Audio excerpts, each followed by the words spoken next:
uma cultura, todo um direito. Quando você fala do seu avô, que mostrava para você o que a sociedade branca mostrava para ele, né? Um preconceito, uma repressão. E aí, como é que você venceu tudo isso? Como é que você venceu e vem vencendo tudo isso?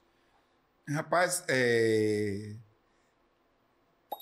para mim, Jackson, não é difícil porque eu tive meu avô que me mostrou isso e que eu talvez tenha pensado assim, acho que está equivocado. E eu pude observar muito cedo, eu tive exemplos muito cedo de que não era isso. Eu tive exemplos muito cedo de Malcolm X, Martin Luther King, Panteras Negras, Nina Simone, Isso na Angela adolescência. Davis, certo? Na minha adolescência. Então, minha cabeça foi fomentada com essas ideias já. Minha indignação vem daí.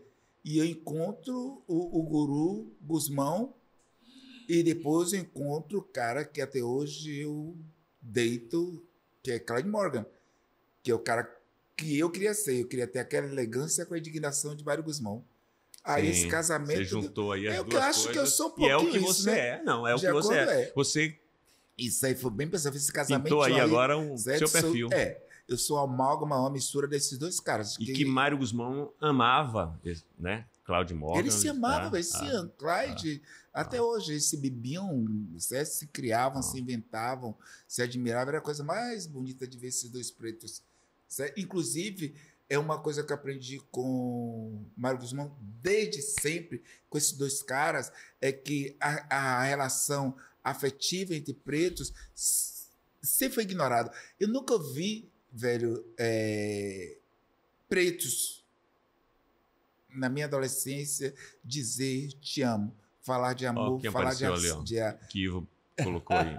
Linda foto de Mário Gusmão, né? Falar de amor, falar de afeto, de acordo? Aí quando encontro esses caras, Mário, que me fala de afeto, me fala de maneira afetiva, certo? Ou encontro Clyde, que me abraça, uma coisa que eu nunca tive, certo? Homem preto que abraça outro homem preto. Daí eu vi que a ternura também faz parte da gente, que até então eu não sabia, bicho. Nós éramos tratados com uma brutalidade e nós tratávamos os outros com a brutalidade inerente da escravidão. Era uma defesa também, né? Claro, claro.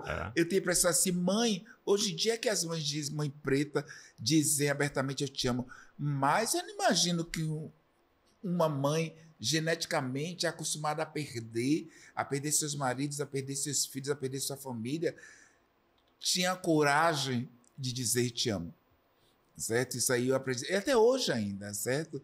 Isso é uma coisa que a gente está aprendendo, é tratar o outro com afeto, certo? Não somente com respeito, mas afeto entre pessoas pretas. E aí a gente vai ganhar o mundo.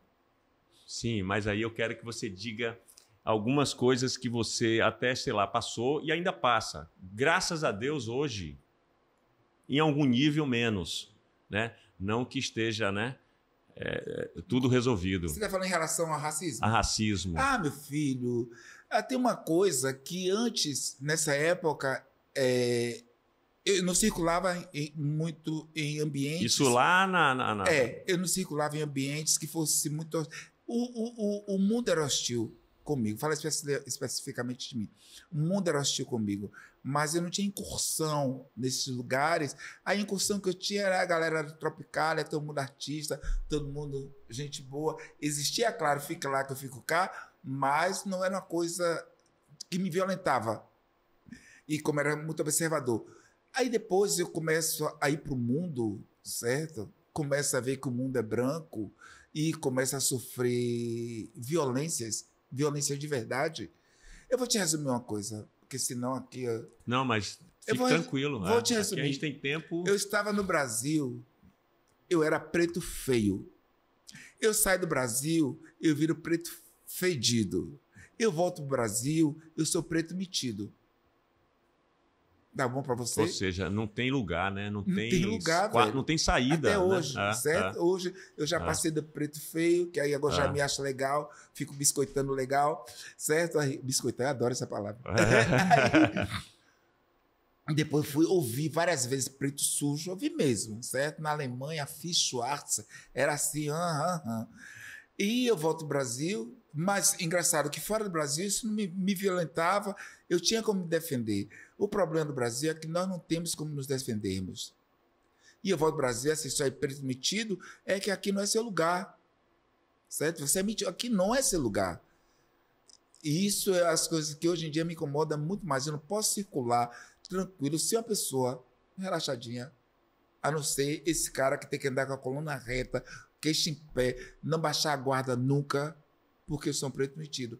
E eu tenho que me importar assim. Porque se eu baixar a guarda, aí me matam, me dão um tiro.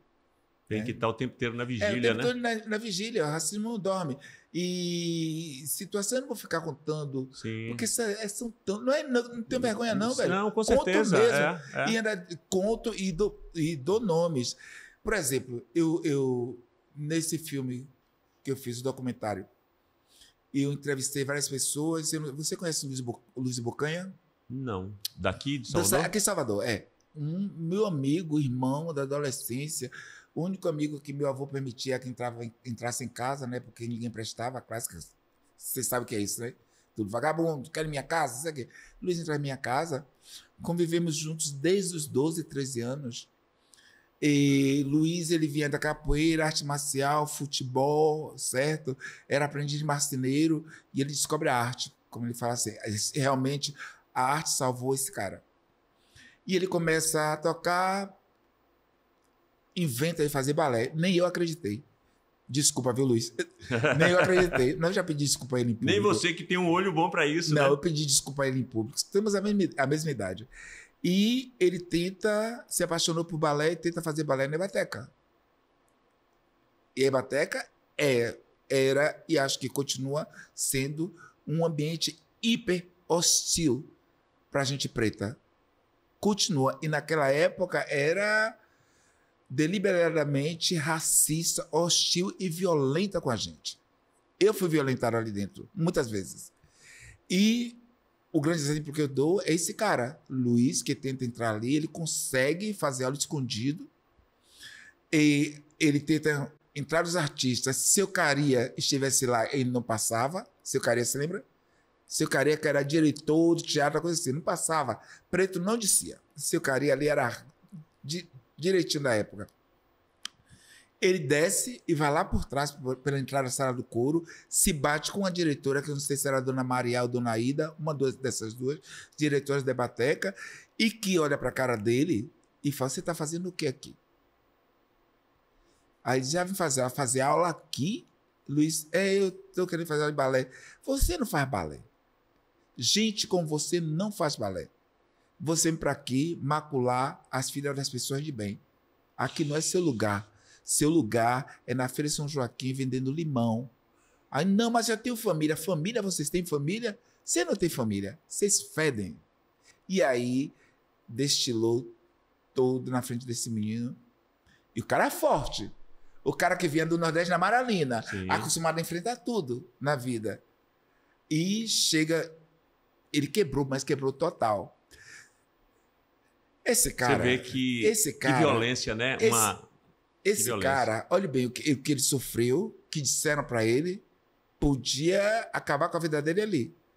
E Luiz dançou com Maurice Béjart, que foi um dos grandes coreógrafos que esse mundo teve. Dançou no Balé de Geneve, dançou no Balé de Lyon, dançou em vários balés na França, dançou em Nova York, fez a vida dele toda, foi para a Itália, dirigiu um clube de música e dança, criou uma família, os filhos formados em relações... Bom, os filhos do cara, família preta, que ascendeu de uma maneira, velho,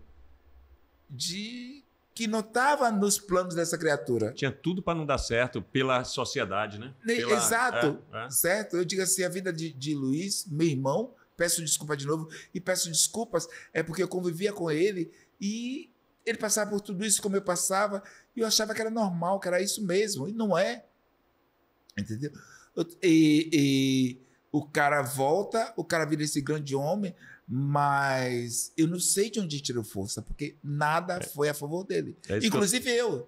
Sim, inclusive você que é amigo dele desde sempre. O cara é todo toradinho assim, como ele mesmo diz, um bundão, colchão, tudão, certo? E eu olhava para a Luiz assim, claro, todos os preconceitos aqui, né?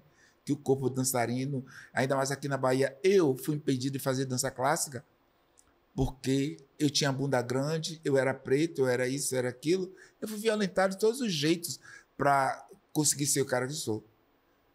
Eu não sei o que é que levou a gente a sair, que força foi essa? Não, a palavra é essa que está aqui na minha cabeça o tempo inteiro. Que força dele força e sua, né? essa? Porque são figuras né, velho, semelhantes força. aí, né? Certo? Porque assim, Zebrinha, talvez o maior golpe que esse cara tomou foi essa fala dessa figura, que, né, botou ele, quis botar ele no chão, mas ele foi muito mais forte. Né? E na sala de aula, velho, as criaturas tinham nojo da gente. Nojo da gente. Foi tanto que eu sou mais frouxo. Eu deixei de fazer aula de balé. Eu não queria mais saber daquilo. E eu comecei a detestar balé. Quando eu viajo, eu saio do Brasil, vou estudar fora, eu vi que balé era para mim, velho. Inclusive, um professor, a escola era toda branca, eu era o único preto da escola. Claro que tinha todo o estigma do exótico e não sei o quê, mas eu fui desfilando dentro disso tudo. Os professores me achavam uma capacidade, viam possibilidades em mim. E aqui no Brasil, aqui na Bahia... Não tem possibilidade, né? Não teve, velho. E você falando das coisas do balé clássico, e eu já ouvi algumas pessoas falarem, pessoas do balé do Teatro Castro Alves, que uma das coisas que chama mais atenção do balé do TCA no mundo é um vigor que vem da dança afro, né? Porque eles têm contato aqui, né?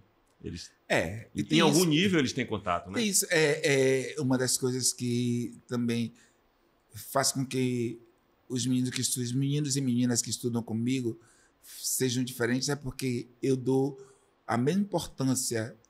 Eu ensino dança, inclusive eu ensino dança clássica hoje em dia, certo? Eu não sei, acho que é vingança mesmo, né? Aí você vai lá na minha sala, você vai ver 30 pretos fazendo aula de balé com meia, não é com sapatilha não. Porque eu não vou exigir que ninguém vá comprar sapatilha de sei lá quantos contos. Que é uma realidade, certo? Né? E tem um mito aqui na Bahia que diz, Zebrinha não gosta dessa clássica, o Zebrinha não impede até que seus alunos calçem sapatilha. Claro que eu impeço. Pega a meia velha, meu filho, vai ser o mesmo efeito. Entendeu? Agora, eu treino meus alunos assim, você não vai ser príncipe, porque não existe esse papel para gente preta no repertório de balé clássico. Não existe. Não existe. Então você ainda não escreveram. Vai usar isso para uma outra coisa. Até o Moro lá de La Bayadère, né? Tem um Moro. Esse cara, se for dançar para pessoa branca, certo? Eu digo isso sempre a essas pessoas. E eu também criei, não sei se criei um método de desmistificar essa técnica para a gente preta e da periferia. Você não tem que ter medo de dança clássica. Você não tem que ter medo de música clássica. Certo? Do mesmo jeito que música clássica pode soar estranho para você, rock pode soar estranho para você também. Certo? Então, aprenda a ouvir, a fazer essas coisas que não seja mais uma dificuldade na sua vida. E a gente tem tido sucesso. E é incrível porque assim, o que foi dito para você e para tantos que não é a sua dança, você ensina. Exatamente. É isso que eu estou dizendo. Será que é vingança? Você ensina para os seus. Exato, ensino para os assim, meus. Né? Ensino para os meus. Eu já vi você cobrando em salas de uma dança afro, aquele pé de ponta, assim. Tipo, que pé é esse aqui? Tipo, né? É a base no chão, né? Exato. Ou seja, ainda tem esse detalhe. Você vai ensinar ele a dançar clássico, mas clássico é quando é clássico. Exato. Vou voltar para cá, terminando DO, é paralelo, joelhos dobrados e bunda para trás. Certo? Tem que saber fazer essas duas coisas. Tem que ter essa consciência, tem que ter essa consciência. Pode.